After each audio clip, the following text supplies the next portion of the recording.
Hello and welcome back to the Journeymen. It's our third week back since our extended break of 2.5 years.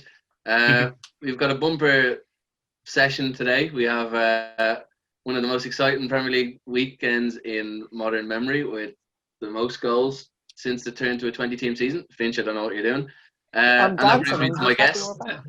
back. I've got Finch, who's dancing for some reason, and Dan, who's blocking out the light with his head. Um, We have this week's football to talk about, and we have a lot of transfer rumours and VAR drama to discuss too. So, without further ado, we'll start with the biggest game of the weekend and the season so far. Everyone thought it was going to be a goal fest. Didn't quite turn out that way. We had Chelsea and Liverpool. A lot of drama, even though there wasn't a lot of goal-mouth action. And Finch, as a Chelsea fan, I know you're not exactly happy with the performance of Andreas Christensen. I Uh, I hate Andreas Christensen with my life. He does not leave me alone. I've never for as long as he's been a defender at Chelsea, like I didn't see him when he played in the Bundesliga. Apparently, he was quite good in the Bundesliga. I've never been impressed with him when he's even played for Denmark against Ireland, and Ireland, as we all know, are muck sauce. So, like, him playing 25 plus games in the Premier League is just absolutely baffling to me. I can't understand it for the life of me. You know, he makes, and I don't fancy Kurt Zouma either, but he makes Kurt Zouma look like a very competent defender, which is not an easy task. I said it before, like I said it on the first show. I think coming back that there's no way that you should start Christensen ahead of Fikayo Tomori, especially not Thiago Silva either, and that just proves it. Like, Jesus Christ, get your bearings right. There's a massive gap in the middle of the pitch for Sadio Mane to run into. But here's the thing, right? You tuck in because you're not as quick as Mane, so tuck it in so that he can't run. If he runs on your outside, grand, you can come around. And if he does you with a bit of skill, goes inside you and whips it in top bins, deal with that. You can deal with that. That's not you being a bad defender. That's just Sadio Mane being a great attacker. What happened there? Like, he just rugby tackles him when he's through on goal. Not even that. And also, like, I know I'm going to talk about Kepa for the second goal, but can I just, again, the Gary Neville goalkeeper, stop. Just stop. Like, he tried to It's blame Kepa infuriating, to be honest with you. for covering his defender and being in the exact right position. He actually, like, here's the thing. He probably hesitated because he's like, is he about to rugby tackle Mane? He didn't go and boot the thing clear before. Like, I don't understand how you could blame Kepa for what is clearly an egregious error from Andreas Christensen. It's pretty unusual that Kepa's blameless, but I think he's pretty blameless in that You can't, scenario. like, what is he supposed to? So, right, if Kepa stood on his fucking on the end line, like on his line, is that good goalkeeping? If he's stuck in no man's land and he couldn't get the ball, is that good goalkeeping? I don't know what it is. Like, Kepa should have been right out as soon as he saw Henderson going for the ball. He was. He was out as quick as he could be. Like, Dan, as a Liverpool fan, what's your view on the whole incident? I'm sure you're delighted, and the pass from Henderson was a beauty, but it's a great pass. I don't know, like, I mean, Henderson looks up, he sees an absolute acre of space. It's hard not to hit it. Any good midfielder is going to hit that pass, and like, fair play to Henderson for going. Yeah. Oh, it's Mane against Christian. Yeah, that's the thing with the likes of Mane and Salah. Any Liverpool midfielder can be 5-10 yards off on every pass because they know they're quick enough to get it anyway. But like, on the game as a whole, it was really, once Christensen got sent off, you had 15 minutes in the second half where Liverpool kind of blitzed it. They got their 2 goals and they said, right, job done. Let's just, we've got the extra man, just pass it around, take it easy. It wasn't a fun game in particular, but it was an easy win in the end because of that red card. I would have said that, like, especially considering where both teams are, with, like, Chelsea are hoping to be up where Liverpool are. Liverpool know their strengths. Like, they brought in Thiago. Thiago obviously gave away the penalty. And actually, more importantly, like, let's not I'm done talking about Kepa. Like, not a good goalkeeper. Absolutely, has no confidence, not even the tiniest speck of confidence. I think people will treat him as such because of, like, I was saying this, that people don't have much sympathy for Kepa because of the League Cup final. The Sarri incident, like, they don't have, and you know what? Fair enough. But like, I'm kind of in that boat. yeah, It like is 2 years ago now, though. Like, it's not like like it what it was. clearly is just it's a young fella, extremely short on confidence, and he should be a brilliant goalkeeper, but he's not, or at least he hasn't got to anywhere near the standards that are expected from a goalkeeper that's a world record transfer fee. Now the only thing you can hope for is that with Edouard Mendy coming in now, finally announced, is that he just recalibrates himself and he has to tune in, because it's the only feasible way he's going to gain any of his reputation back. But I think he'll be probably dropped for a lot of league games now, and he'll be confined to League He'll Cup, be the cup man, minor the Champions cup League keeper, games, yeah. and you might think he might get some confidence back playing in Europe or something. it's not even it's being in training as well. Like if you have two number one goalkeepers going at it, like, and Willie Caballero has been a fine backup. Like I don't think he's done anything wrong. But he's not good enough to be your number one goalkeeper in the Premier League. That's pretty much like I don't think of any club would have Caballero as their number one. But he's a very good cup goalkeeper and can do a job for you, and especially being like an experienced head. And I was listening to Jack Byrne during the week, and he was saying that like Caballero's, like, in terms of like young players and like new players coming into a club, Caballero's the dawn when it comes to when he was playing with Man City. But Alisson did something that we said would happen. Like that we said that, like, all it takes is one goalkeeper to do it, and he finally did. He saved Jorginho's pretty poor penalty, but then again, if it goes in, it's a great penalty. And if he Jorginho scores or misses before the shot is taken with his penalties. Yeah, and it's more all often it's 95% a goal. Like, that's his first miss for Chelsea. Yeah. But his whole thing is making the keeper go down before he hits it. And every keeper in the world, we all say, oh, if I was facing a penalty against him, I'd just stand up. But he baits them every time. It's so difficult. It's a willpower thing. But then Alisson actually went out and did it. He actually he made a good save. The only thing I will say on that penalty is that I think, I know people were talking about the tactics from Chelsea, and like we're probably going to get off this game because there's no point in continuing to talk about it for too much after. But the whole like Havertz playing through the middle and Werner playing off the left, I actually think it was a pretty shrewd move. Werner on the left makes sense. I mean, he played on the left a lot for Leipzig. Exactly, but obviously he usually plays with a two-man. Exactly. Obviously, Havertz in the middle is a bit of a strange move, but Havertz played as a false nine for quite a long time at Leverkusen. The reason why is because you're trying to move moreover Van Dijk at the weekend, but Van Dijk probably wouldn't move. But then you're trying to move Fabinho out. But by moving Werner over to the left, you're playing a sort of striker in a winger's position who can fill in the space when Alexander-Arnold goes forward, which is why he ended up having a good few one-on-ones against Fabinho, and Fabinho beat him. Fabinho he was the worry. He was, Liverpool only have 3 centre-backs. What happens when they get injured? Fabinho has to play. He was man of the match. Yeah, he was excellent. He was excellent. I would say that, like, Werner does look absolutely frightening.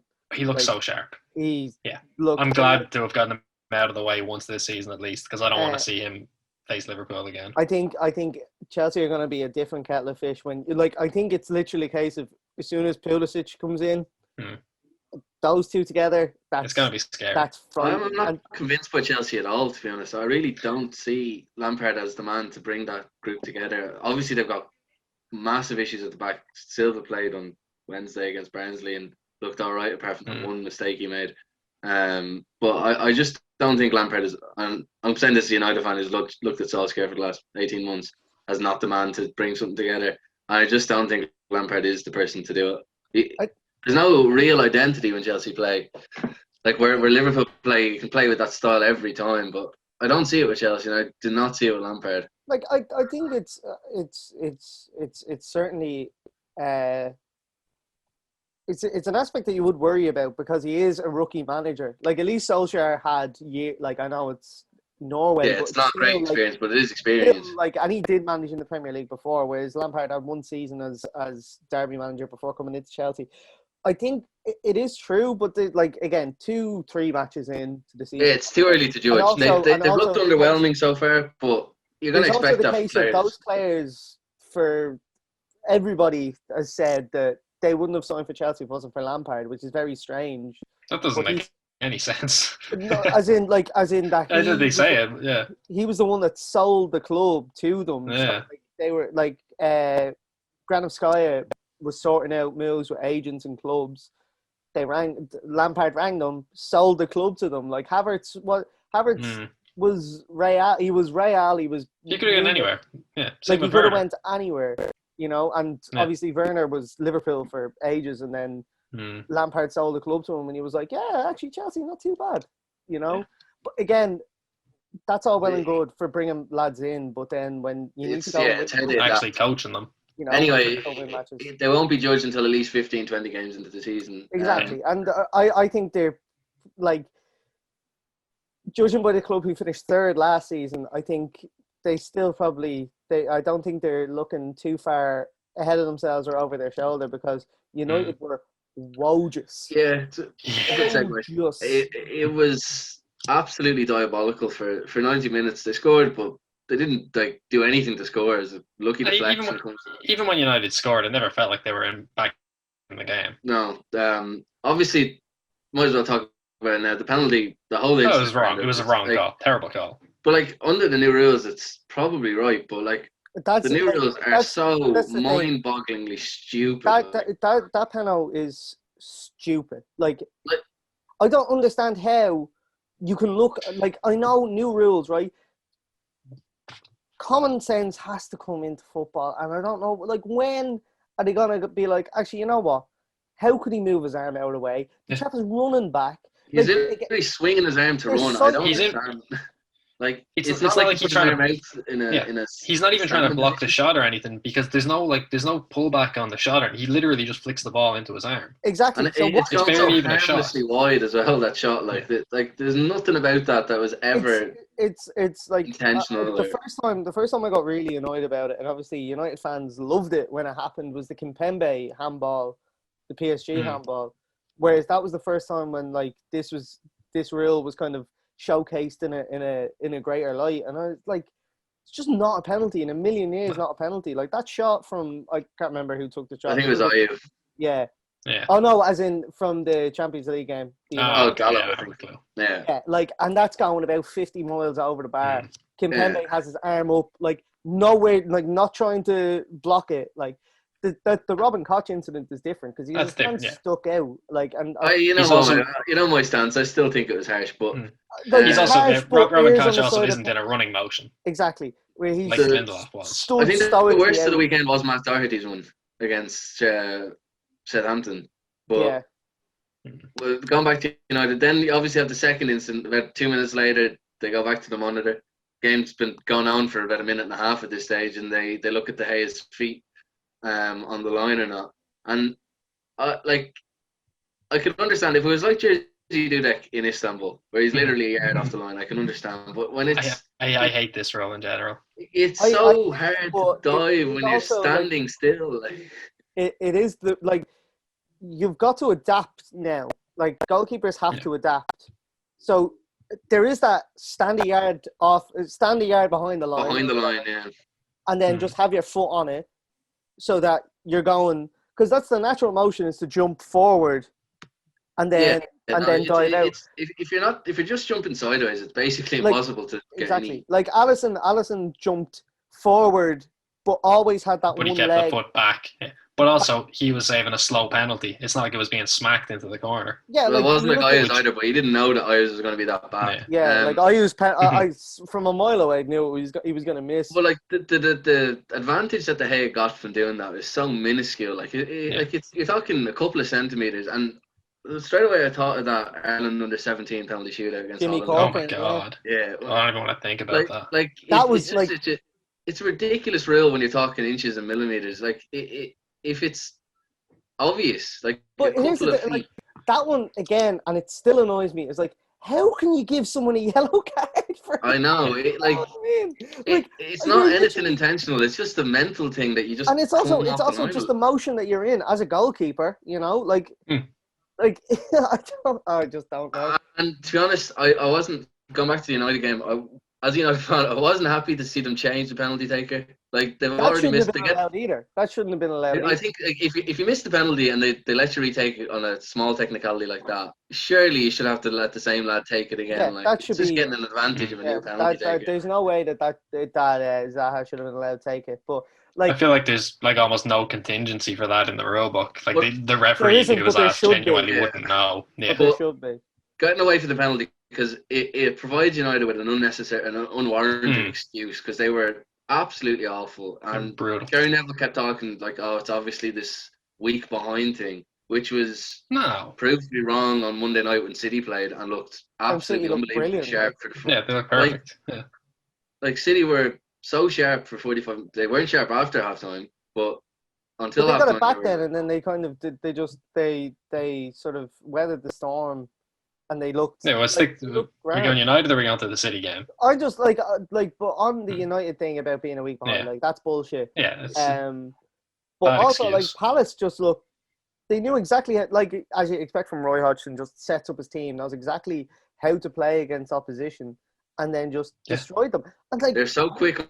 United, break, like, United pour forward, and then like Scott McTominay is not stopping anybody. Like Scott McTominay is not the man to answer that. He's not the man to be at the base of your midfield breaking up. No, counters. like and I know we were talking about like maybe like in these like not these kind of games, but in certain situations where United would go Fernandes, Van de Beek, Van de Beek, Pogba. and Yeah. Pogba. Like, but this is not the game for either because Pogba's not going to track back.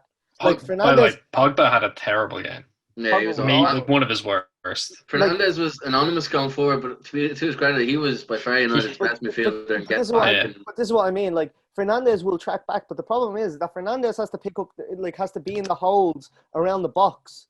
So when that ball breaks out, he's 30 yards behind, 20, 30 yards, but especially considering how quick Palace are, he can't get back quick enough. It needs to be McTominay that's covering. And here's the other thing, right? This is why McTominay can't work in these situations because Fernandes is popping into holes around the Crystal Palace box. Now, listen, if it doesn't come off, it doesn't come off. But play the ball into him and see if he can do it. The poor lad is just running around and he's got he's not getting the ball off them. Like Pogba might try it the odd time, and if it doesn't come off, grand. McTominay is like, give it to Luke Shaw. Fucking throw it over. the amount of times Luke Shaw just gets safe possession and then just goes back inside, and This is the thing. He's not good. he's steady, but he's not anything exceptional. You don't need this is Manchester United. You don't want fucking steady. You want someone who can actually do something on the ball. You don't want let's give it to the creative player. No. You're a midfielder for Manchester United. You need to have a bit of creativity about you, or else you can't just you can't just steady Eddie your way to fucking playing for Man U. Like Michael Carrick, like you might consider him a steady Eddie, but he was way more than that. Like he was a brilliant footballer. Like I just like this prototypical kind of sit in front of the midfield, play it like nice little passes. Like that just doesn't cut it. You've got to too long. Like want under to Van play. Gaal and Mourinho, it was so much playing in front of the opposition, and the likes of Palace could easily get into two banks of four on the edge of their own box, and then it's so slow that you can't break them down. Exactly. I just want to touch on one more thing before we move off United because I'm kind of depressed. Is Marcus Rashford, he scored on Tuesday against Luton, but my God, he has been so poor since the restart. There was a couple of flashes of good things last season, but on Saturday, there's a couple of good flashes off the pitch. Yeah, no, but like there's He's been some brilliant good ones. off the Against pitch. Southampton last season. He scored and he did well, and against Palace he did actually really well for his goal. But Jesus Christ, like most of the performances and some of the misses he's had, and then Saturday night was just the most. I said it. That he fully was anonymous. He did nothing, absolutely nothing. And I'm just there like, I heard Rashford, and like the 90th minute, I was like, this chap is playing. I didn't see him pick up the ball. I didn't see him run at Joel Ward. I just didn't see him do that, and it was mad. And he tries to knuckleball passes across the middle of the pitch. I just don't understand it. That's But me. anyway, That's me at the Astro, Shane. That's me at the Astro. moving on. They're coming up against Brighton on Saturday, and I'm very worried about that. But Brighton looked excellent again in both their League Cup game and their Premier League win on Sunday against Newcastle. They were up. They're 2-0 up before I even realised the game was on. Yeah. And there's also it's also the case of if you're looking at what Palace did well against United and what United aren't good at, defending against. Like they can set up in their shape, and you've got Trossard and you've got Connolly who are very quick. That can just go, and then obviously Maupay, he's quick. He's not that quick, but he's quick. He's a good finisher to come in on the end of those two. Yeah. No, I'd be worried, but Brighton, even Chelsea, they were very unlucky to lose that game. And they're looking good. They're looking good. Yeah, they finally. I think suppose we'll go to the other controversial. Dan doesn't think it's controversial. VAR incident of the weekend, which was Villa and Sheffield United, and the sending off of John Egan after 12 minutes. I thought it was harsh personally. I think you see it in every game. The two forward and the back jostling for a ball. I think Ramsdale had the ball anyway.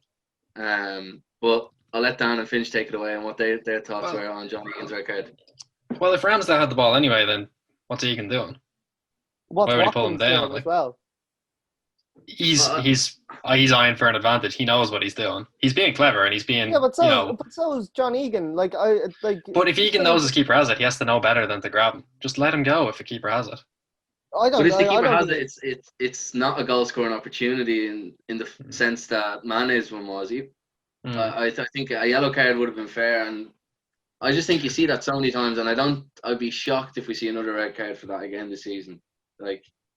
I think the argument of it was light in the sense that I've seen a lot of people say that it shouldn't be a red because he doesn't even bring him down. That I think is very wrong. Yeah, because I'm sick of seeing things like that. No, people saying the player has to go down, but then the player goes down easy, and they're complaining that everyone's diving. It's you don't have to go down for it to be a foul. It shouldn't be the case because it just means, as you said. But when it's these kind of instances, it's just not. That's not a red. I think it's a if I can cliche it for a minute, 6 of one, half a dozen of the other, and the other in this instance means a red card for Johnny Egan. I think, and obviously those kind of flashpoints kind of flip a whole game as well, Yeah. But I don't think it's in all my years of watching ball, I don't think it's a red card. I don't think it's a red card. I think it's just it's a bit of hearty jostling. I think if you're gonna give a free, you're gonna give a free in, and it's a yellow. I don't think it's a red. And even at that, I don't even think it's any of that. I watched it back 3 or 4 times, and I can't see where it's proper it's Egan and he's doing it and he's instigating it and it's all him, and Watkins could go and get that ball and score. I haven't seen that. But, I'm going to defend John Egan. Moving on to the game in general, it's a 2 defeats out of 2 for Sheffield United. Obviously, circumstances are difficult considering they're down to 10 men, but losing to Aston Villa away is not the kind of start you want to a season in your second season in that cliched sense of second season syndrome. I don't buy into it, but Sheffield United just always get done in at Villa Park. That's just it's not been it's not been a happy hunting ground. That's just a given. Again, it's probably Chelsea as well. Again, it's every single team, because they played at most 2 matches, at least one. It's such a short period of time. You can't discern whether Sheffield United could go out and beat Leeds 3-0 at the weekend, and nobody would say anything. Yeah. It'll just be yourself. I still think that if you're paying however many million for Aaron Ramsdale, you deserve everything that you're going to get. And I actually thought he was very poor on that note for the Villa goal. It went in so slowly, and I don't want to be Gary Neville. How about you sign Mark Travers for £500,000 and get the exact same goalkeeper? So they deserve. I have to say that the Villa signing of Martinez looks a very good buy. I can't believe Arsenal let him go. I don't understand why you let him go either. And also he has a great rapport with Arsenal fans as well. He's been there a long time, yeah. And he was very impressive. Like at the end of last season, like I was The very Koch surprised. Argentinian I too, remember right? distinctly. He was unbelievable. Is he Argentinian, Argentinian? Argentinian. So there's himself, there's Romero, there's Willie Caballero. They're just great backup keepers. Without having a proper number one keeper. Exactly, that's been their problem for Yeah. God knows how many years.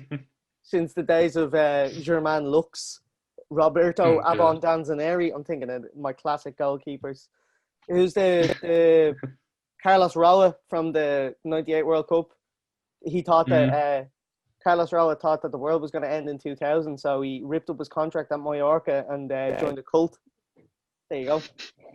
Also saved that goal, saved that penalty for him. Patty, so you know, swings and roundabouts. What else?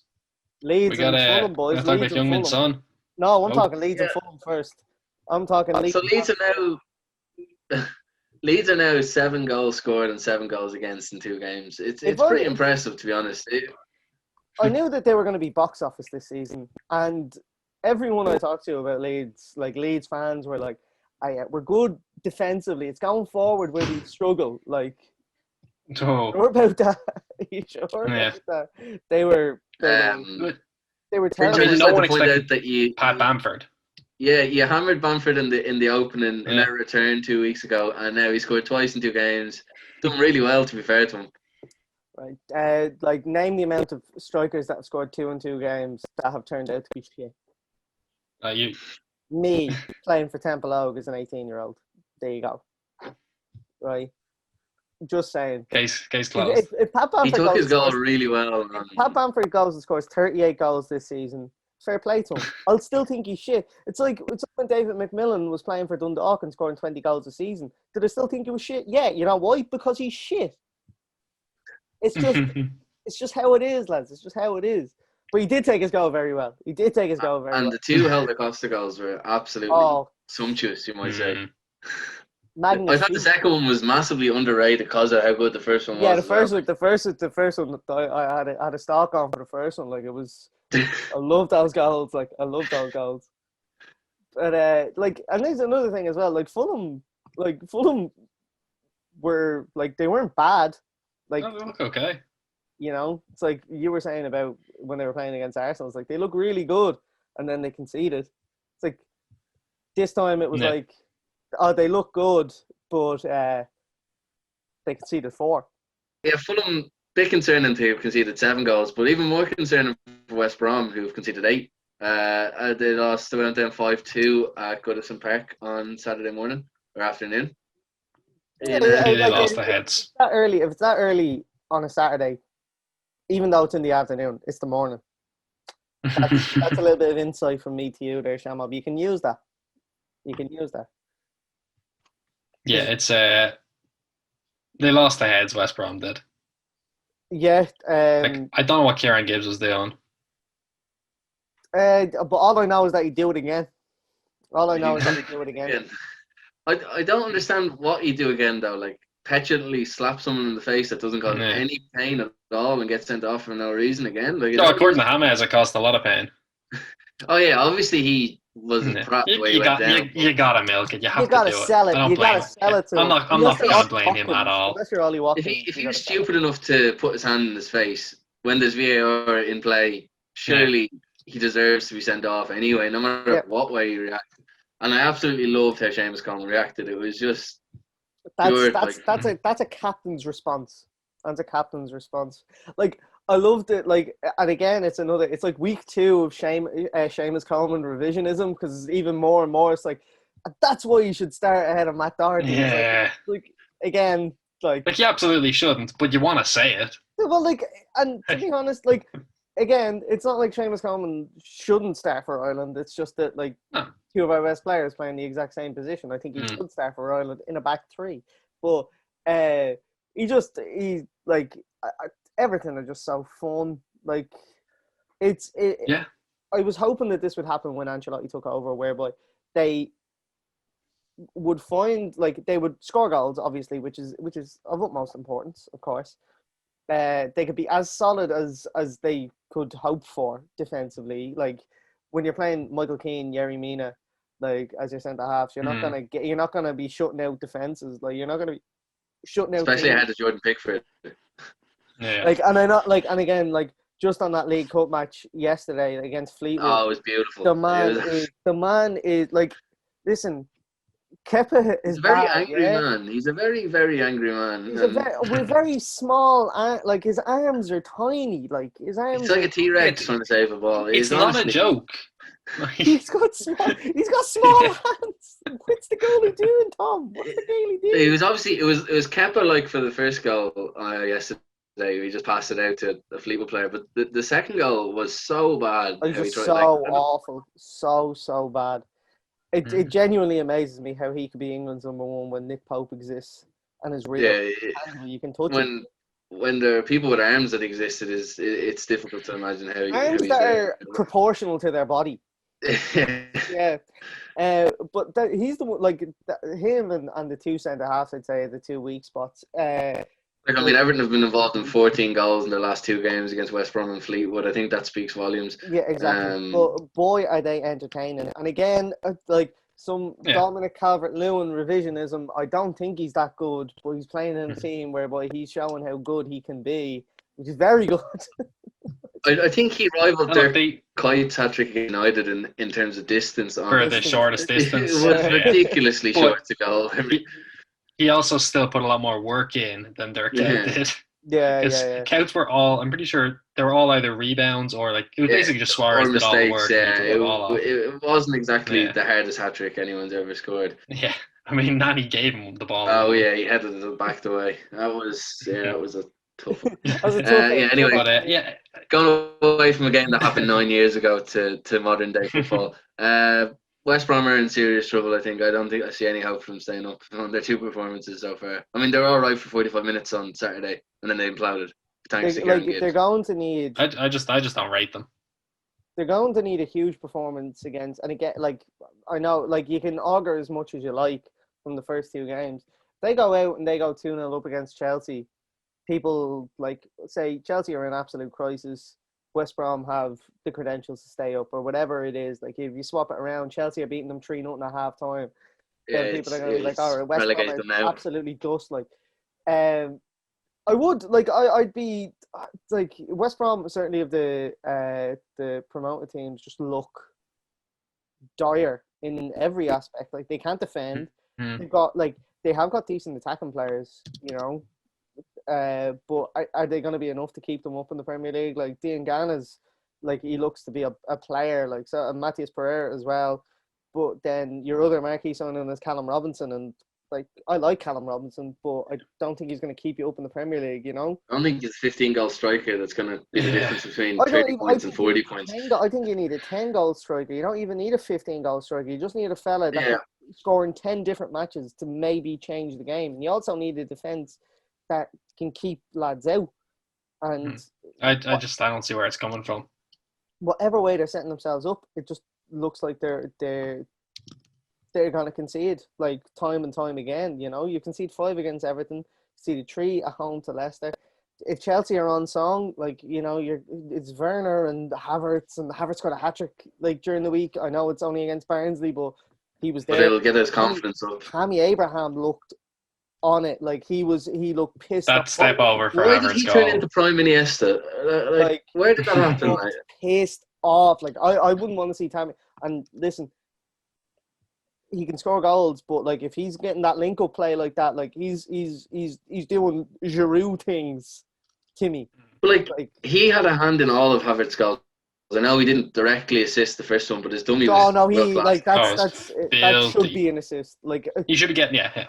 And it's weird that he's not he hasn't got the most assists in the week, and not even the most assists to the same player, considering Harry Kane got 4 against Southampton. Good segue. It was the most bizarre thing because for 50, it was the same goal 4 times. Spurs were so bad. I wasn't watching it, and I'd seen like I saw like Opta put up like a picture of Harry Kane and Heung-min Son, and I was just confused because I was like, and again, because it's at the start of the season, I'm thinking of a fantasy football. I'm like, which one of these lads do I have in my fantasy team? And it turns out that I had in my draft Harry Kane, and in my actual team, Heung-min Son. So I was like, that's not too Decent. bad. But yeah, it's Southampton made the bizarre decision to just not mark Heung-min Son for the entirety of the game. He was wide open for every goal. For every one of them goals, like it was the same thing. And it was Kyle Walker-Peters playing right back for Southampton. Can you tell me? Yeah, like study Seamus Coleman and what he does against good left wingers. I know I'm lauding Seamus Coleman an awful lot, but like it is a case in point. Like he just shut him down the week before. Surely you take notes on what he did. Now it's sort of it was an improved performance from Spurs completely. Like not to take anything away from them, but like if somebody's scoring if you're marking somebody and he scored 4 goals, you've done something wrong. You've done something clearly wrong in your preparations for the match. And, you know, I'm not expecting Southampton to start like a house on fire because, you know, they didn't do it last year. Doesn't look like they're going to do it this year. But to be fair to them, though, they were the better team in that first half. Spurs, like last week against Everton, looked all at sea for the first until they got their equaliser, really. And then they came out in the second half and Southampton were like, right, you can score as many as you like here. We're just not going to mark you. And like Kane just picked out Son every time that they went forward, basically. And like the fourth ball was absolutely class. Like just lifted up with 2 defenders, and it's just baffling. Like they could have taken Walker-Peters off him or changed something. Like what's that quote? Insanity is doing the same thing over and over again and expecting different results. Like it's and like you know who said that, Shamo? I actually don't. Is it Einstein? No, it was Thomas Gerard Christensen. Houllier. I saw something like I saw last year when Liverpool were getting the trophy handed to them that was like they attributed the football without fans quote, which is like a nothing quote that nobody everybody nobody said. made that. Nobody actually said it. You can't attribute it to somebody. Yeah. I suppose you can, but they did it to Bill Shankly. I'm like, Shankly's got a lot of great quotes you can actually attribute to him. Yeah, just exactly. Take those. So how about maybe giving it to somebody else? Give it to somebody. Like I wouldn't have if it was Roy Evans. I wouldn't have minded. Sure, go for it. If it was maybe not Kenny Dalglish because he's still like somebody who's dead who you can just go, yeah, you said that. There you go. Yeah. Emlyn Hughes or someone. There you go. There you go. Top of my head. But yeah, Southampton were insane. Yeah, and Tottenham now they have 2 very good strikers looking in hot form, and Kane and Son, and then they have Bale coming in. He's joined since our last show. What do we think of the transfer? I think we touched on it last week, but now that it's happened, we might as well talk a little bit about it.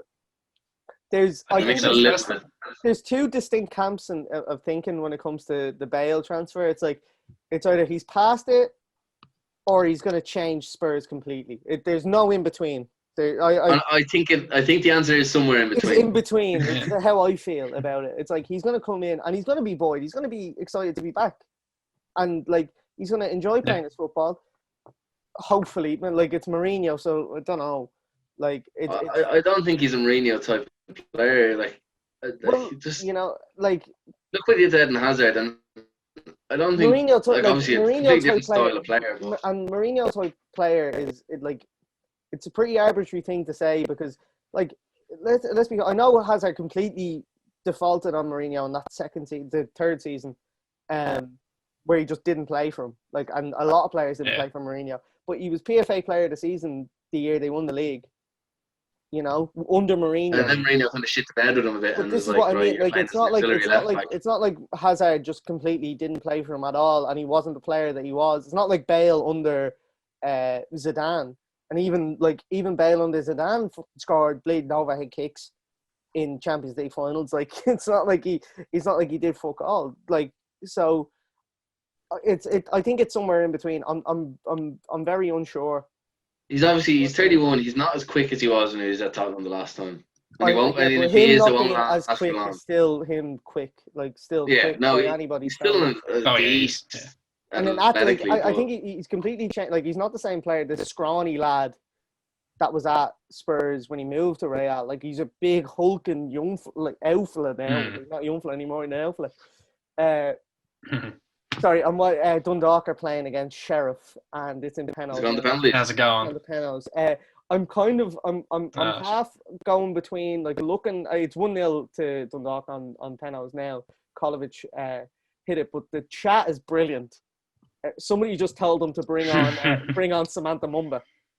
So I don't know. The context is like it's just it's brilliant, and also While it's a load of lads from Stafford, Dundalk we'll look at commenting, and they're all head cases. So I'll keep you updated, lads. I'll keep you updated. right. Will you look at that? We'll look ahead to the biggest game of the weekend. Well, it's on Monday, so it's technically not the weekend. But Liverpool against Arsenal. Arsenal then started well enough against Fulham. Didn't look great at all against West Ham. But how, as a Liverpool fan, would you view that game? I mean, they got the win against us in the Charity Shield. Obviously, it went to penalties, but they looked good then. So I don't know. Arsenal have beaten Liverpool 2 times in a row now. It's kind of it's unprecedented territory these past few years because usually Arsenal are an easy win for Liverpool. I feel like So I really don't know. I know this is the first time that you have a real context. So, like, obviously Liverpool won the league the last time, and Charity Shield is a Charity Shield. Probably helps with their confidence, but I still think it'll be obviously a different mentality from Liverpool this time. Yeah, I'm still confident, particularly now with Thiago coming in. I mean, we said it before the season started when we were doing a preview. Finch, you said City to win the league unless Liverpool get Thiago. Yeah, and like and hearing other people talk about Liverpool and haven't seen City and haven't seen Liverpool, like listen, I'm liking what City are doing. And that's City looked like a better better team in most games last year too. Exactly. City are the most fun team to watch. They're just fragile at the back, and and like you're playing Ake, and they even play John Stones there. Obviously, like when Ake and Laporte are playing together, then that's when you feel a bit different. I stand by what I said. I think that like Liverpool now have a different dimension in their midfield, and did anybody see Kenny Cunningham talk on Redacted? Yeah. Oh my God. Radio station, like saying like he said he wouldn't even get into the number 10 ahead of Curtis Jones. Good save by Gary Rogers there, lads. Yeah, Sorry. he said Thiago wouldn't play Liverpool's number 10 ahead of Curtis Jones. Jesus Christ! Like, it just doesn't mean it. I don't even want to talk. I don't want to give it time. Yeah, because he knows what he's doing. And also the case of like he's not a defensive midfielder. All right, fine. Like because as in like what he doesn't go around. He's not Kante. He doesn't go tackle everybody. Yeah, he's not Fabinho, but you've got Fabinho. But you can and he can also read a game. Like he can read a game, like which is exactly what you want from a midfielder. So he's a genuinely world class midfielder. And then Liverpool now have an opportunity to play any kind of coordinates in the midfield, and they're going to look frightening. They're going to look absolutely frightening. He's not a presser. Like he's not going to go in and he's not going to press teams high up. He's not going to be. He's never going to look like he's exerting more than 20% of his energy. Like exactly, he's just going to cruise around. But he's going to cruise through matches like. But he'll have Henderson and someone else on either side. Henderson, Fabinho, Wijnaldum. Yeah, he's got the energy around. The list goes. You could even play, and even Curtis Jones in there. You could even play Curtis Jones in there. But like what? Sorry, go ahead. Finch. No. Come on. No, save this. What the sign that Jota came a bit left field. Came out of nowhere. It's it didn't come out of left field. Crazy. I see it's a backup signing. Shut up. Honestly, just stop. Watch your game. Watch your match. It's obviously a backup signing for an injury or just rotation. It's a backup signing, but I think he's a very good backup player. Like I will say this. I'm much happier with Thiago Jota than I was at the idea of Ismail Assar. I think Jota suits Liverpool more. I think because something that happened at Wolves that he kind of fell out of favour, and you'd wonder what. Whereas Sarr, I don't know, he looked very game changing for Watford. Sarr to me is a more traditional winger, whereas Jota I think fits the kind of Salah Mane inside forward type role. Yeah, but like the only thing you'd say is that like Sarr has that raw athleticism that Mane and Salah both have it, but they're very technically gifted players.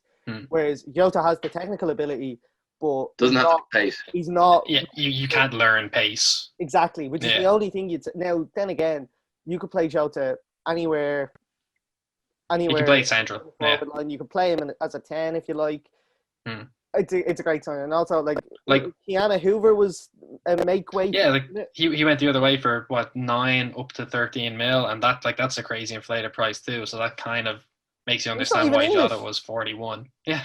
Oh, Dundalk have won, lads. Dundalk Oh, Very have won lovely. good win. in Can we Transnistria. talk quickly on talking about Liverpool transfers on the Ream Brewster to Crystal Palace move that Oh, Steve Parrish the so beautifully Sky rebuked talking of shit. like it was a shit show, to be honest. Like, and then Yeah. Sky putting out the amended story saying that it's See, they're paired. prepared. Yeah. It's ridiculous. They're embarrassing at this stage. Like, Finch, you're obviously, was it Dameshet or Cave Solokal that you got in the fight? Damashet was the lad that I texted on Twitter. Was it New Year's 2018, 2019? Saying that he looked mad weird. He just like, it's my first tweet of the year, and I was like, hey, bro, your head looks mad weird. Oh my god. Cave But Solokal is, of anyway, course, our good friend of the show. Oh yeah, a backer, a financial backer. Well, anyway, the two of them are very annoying. They think they know everything. They're very, very snobby about their This knowledge. is the thing, like if you look at like Fabrizio Romano, like who literally knows everything. I don't think there's a I don't understand how he does it, but yeah, it's I baffling. watch a documentary on like how he goes about like his dealings in Milan. And Oh, he just hangs out in a hotel. Yeah, like it's so fun. Like, but how he does it now is even like it's baffling to me. But like he's a chap who genuinely knows every. Like I'm not. If I went over to Milan there, and I asked him who Pats were signing, he'd probably tell me because he just seems to know knows. that much. Yeah, like whereas Shet and Sovakal are like, let me tell you about this lad called Keanu Hoover. Yeah, he's actually the 7th generation of the Hoover clan. You know the guys who invented the vacuum cleaners? Like, shut the fuck up. Fucking idiot, man. But yeah, so Wolves signed Keanu Hoover saying they're playing because they want a right wing back, and then they go and sign Nelson Semedo, another George Mendes client. They actually are becoming Portugal, like, and even their third kit was so on the nose, Yeah. it literally is a Portuguese. But it's lovely though, so they get a pass because the kit is nice. It's a nice kit. It's It's so on the nose, like. They can field a team with 9 Portuguese players there. It's just the 2 centre backs they don't have. And they do have a reserve Portuguese centre back in there too, because BBC put up they just need a centre back for a full Portuguese team. It's unreal. I'm sure you can use like Marcal, he speaks Portuguese. Yeah. You know. But anyway, like Nelson Semedo, a lot of what was it, 38 mil? I think that's what it was. I can't remember it was a lot of money, like a lot more than Barca sold their other. Yeah, a lot. Like, well, like that's 28 mil. 28 mil. Yeah, like that you're nearly doubling what you got in for Matt Doherty, which is astounding. Yeah. It's just absolutely considering how, like, if you look at any Barcelona tweet, how badly they wanted him out of the club, their fans they were so unhappy with him. Like the lasting image that anybody will have of Nelson Semedo in a Barca shirt is Alphonso Davies giving him the busy and then just going around them and scoring. Then I'm passing it across the Kimmich. Like, but I will say, after watching Wolves against Man City, I feel like they're happy to do absolutely anything to make sure Adama Traore never plays right back again. Oh yeah, you can't do it. You can't keep trying him there. It's never going to work. He doesn't want to defend. He just lets them go past them. That's the definition of doing something on FIFA, because they're quick and you put them in just to have quick players in the wings. Just to plug a hole like anywhere, yeah. And now you have another quick fella on FIFA. Semedo's no slouch on FIFA. That'll be a very quick wing, to be fair. Yeah. Jesus Christ. Yeah. And lads, is there? I suppose just a very quick talk about Luis Suarez going to Atletico Madrid before we wrap it up. Whatever. That is a biggest shithouse front line in the world. It's scary how shithousey that front line is. Like, what I love is like if they're gonna play, if they play like 3 up front, like what I love is that you got like Diego Costa, big fucking hulking bastard of a man. Then you got Luis Suarez, an absolutely objectionable, and then horrible cunt. And then young lad, little sweet boy, sweet little Joe Felix in the middle, like little cute bastard. Like, don't worry, they'll turn up. Like, I don't oh, want them to. He's such a good kid. And then very I don't know quickly, anything about him, Darren, but he's such a you good kid. alluded to this on Twitter, where it was Alvaro Morata in a money laundering scheme. Where There's something going on his, with Alvaro Morata. there has to be. Oh my god! Firstly, he's been to the same 3 clubs twice each now, and so much money has been passed around for this kid. Yeah. his Like, cumulative he's not a good transfer fee football is player. staggering. Like, Morata technically moved to Atletico this summer. Like whenever the crossover point was, that's when he moved from Chelsea to Atletico for 50 million, and then he's already gone for like It's There's so I many don't loans and understand options it. there with what's the word, obligation to buy with him as well. Look, Like yeah. it's And a look, weird one. Yeah, I know people that say, "Oh well, he scored against Liverpool." He's a terrible. He's not a good striker. He's he's not a just fine. £50 million He's striker. fine. He's fine. He's fine. He's But he's not. not. Yeah. He's not worth anywhere near the amount of money that He's Real not paid for him. playing for Atletico and Chelsea. He's played. and He's played for the Juve. best club in 3 different countries. Like, what's going on? There's something wrong with that. There is something wrong. 10 years time, there's going to be a documentary about him. It'll be a Netflix special, a 5 If there isn't, I'm going to fucking make it. There's gonna be like a fucking champagne football type book about him. Should we run this past the Very good lawyers, book. or are we getting ourselves into a libel suit here? With all of it? Like, Sham, in our second ever show, Finch said Mo Farah takes drugs. oh yeah, fair, and he's right. And I'd say it again, Mo. Get them after me. You're a cheat, and I know you're a cheat. He's a fucking. Right, what else we got? He's a cheat. I'd say that's just about it, is it? I think it's just about it. So we're wrap up the show. Yeah. You've been great. Don't Thanks. know what that face is, Vince. I suppose we'll be back next week. We've got one more week of League Cup to endure before we're back to European football and the We joys already of have that. European football right here, Shamab. No, Dundalk but are yeah, Dundalk are probably. playing against some fucking. Dundalk are going to get to the Europa Yeah. League group stages, and they're going to have. That's massive. Like that's actually massive. And their manager is going to be fucking like. Fact.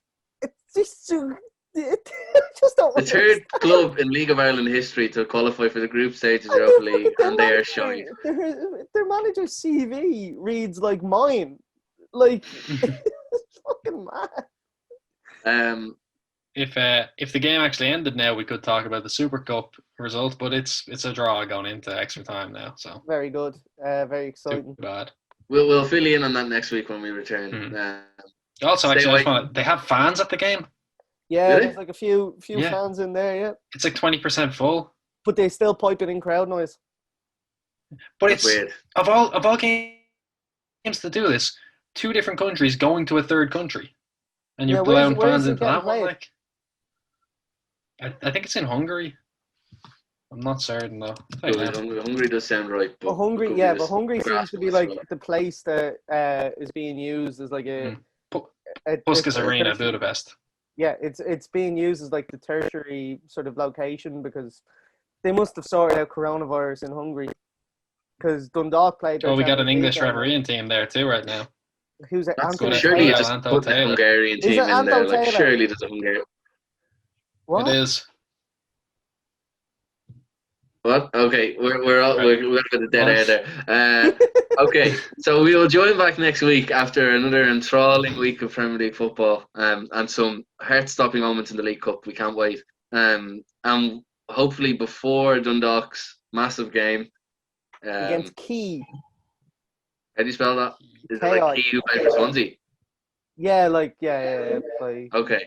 Yeah, so we'll be back before Dundalk's massive mammoth game against Key. I don't even know if that's Hopefully. next week, lads. I don't know. They shouldn't. Just It is, end the it is, fucking I think show. it's- Just end the show. Shouldn't be in the fucking Okay. thing.